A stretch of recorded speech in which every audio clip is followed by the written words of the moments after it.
Hanno bussato alla porta e lui, pensando si trattasse dei colleghi che rientravano dalla pausa pranzo, ha aperto. Ma erano due banditi quelli che si è trovato di fronte. Oggi pomeriggio, intorno alle 14, il 47enne addetto al reparto macelleria del supermercato Di Più di Largo Molino a Fontane di Villorba.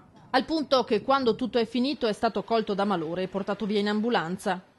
Due ragazzi giovani, ha poi raccontato il macellaio, uno con la carnagione scura, l'altro chiara. Hanno agito disarmati e a volto scoperto.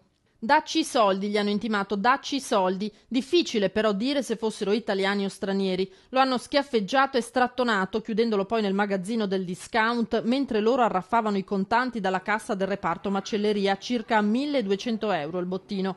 A quel punto se ne sono andati. Il dipendente, ancora sotto shock, si è liberato e ha dato l'allarme chiamando i carabinieri. Al momento dell'irruzione dei banditi nel supermercato chiuso c'era solo il 47enne. È lui l'unico testimone dell'accaduto. Una volta raccontato ai militari com'era andata, è stato accompagnato al pronto soccorso per essere tenuto in osservazione. Le casse centrali i due non le hanno toccate. Il denaro che sono riusciti a prendere evidentemente gli bastava e attardarsi era rischioso. Ora i carabinieri cercheranno di far luce sull'episodio.